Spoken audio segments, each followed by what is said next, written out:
Welcome to the 2025 Economic Preparation and Depression channel. Thank you for joining me on this Thursday edition, briefly February the 20th, 2025.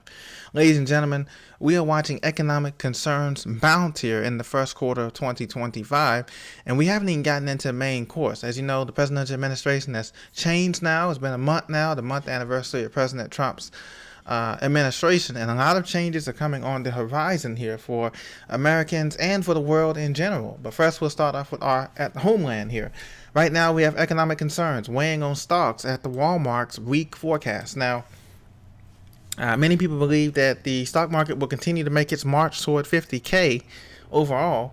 But now we have some concerns here. This is according to the NASDAQ.com article here.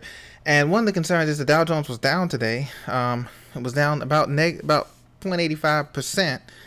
And the NASDAQ 100 index is down about 1%, over 1% today, as it closed earlier today over here on the East Coast. Now, so stocks are under pressure. Walmart got concerns that raised concerns about consumer demand and is weighing on stocks. In other words, the revenues is going to be coming down because people are only buying the essentials, like I talked about earlier last week. People buying the essentials, food, water, security, energy, kids supplies, kids school supplies, things of that nature. Just sticking with the essentials and not buying extra stuff at Walmart and places like this as they used to be doing pre-pandemic or couple years ago. So now stocks retreated today that President Trump's tariff plans will boost inflation and undercut economic growth. So we have all of this here. As well, we have rising unemployment claims. U.S. weekly initial unemployment claims rose to 219,000, showing a weaker labor market, and that was more than what expectations were expecting here. So this is what we have going on here. Now, in terms of the labor market here, we have Southwest layoffs continue to dent its worker-first culture, according to Reuters.com. Remember, this is the first time that Southwest Airlines has laid off people, even though it's a relatively small number compared to its whole fleet. But this is the first time that they've laid off people in about, since its inception, like 20-something years, or 15, 20 years. So this is very significant because this is going to show you that other not just the public sector is going to be cutting back, but the private sector is going to be cutting back jobs too as well.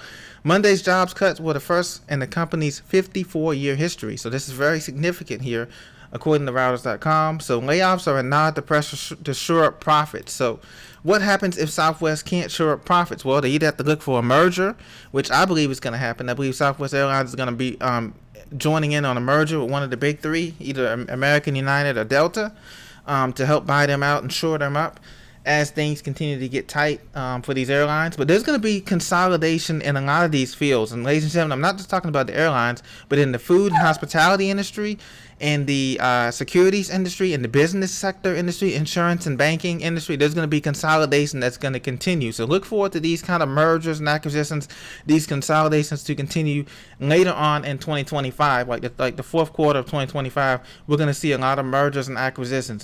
These airlines, travel and hospitality, insurance, banking, business, etc. Now, and also layoffs to continue in some sectors. But the good news is they still have a lot of the essential staff, like the pilots, of course, the flight attendants, the gatekeepers, stuff like that, the gate agents. So that's not the layoffs there. These layoffs here, the 15% of the layoffs here, appear to be in the administration, the top brass, of the organization.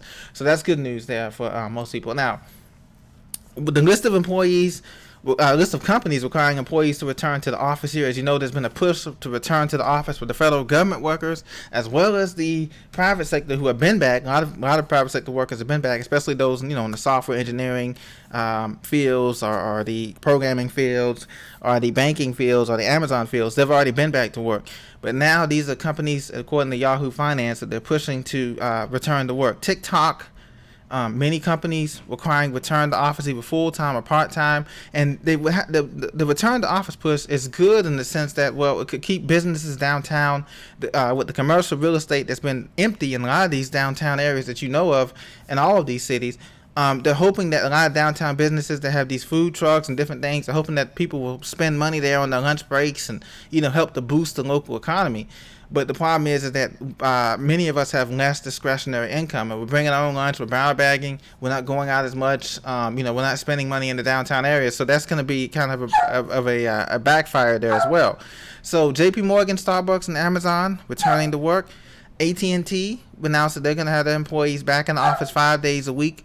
So this in-person thing is going to create a lot of traffic with the economy as well. So we have to wait and see how that works out. But listen, regardless of the cuts, we have $36 trillion in national debt, and so is it going to be enough cuts in time in these next 4 years, 3 or 4 years, or maybe 5 years, to make a big dent in this $36 trillion? That remains to be seen, ladies and gentlemen. Because remember, with the Great Reset that a lot of people are talking about, they're saying that it's too far gone here. The system is too far gone here to be able to correct it in the normal way, in the textbook ways that we normally think about correcting. So let me know what you think in the comments. Thank you for listening. Please be sure to subscribe, or at least hit that like button. Preach to me. I appreciate your support, ladies and gentlemen. God bless, and continue to prepare, continue to stack, continue to gain skills every day in certifications, regardless of where you are on the spectrum, on the job spectrum, or on the spectrum of life. Always continue to be learning, because you never know when one of those skills may come in handy in your community, or in your family, or in the broader spectrum of things here. So God bless. I'll talk to you soon. Thank you very much.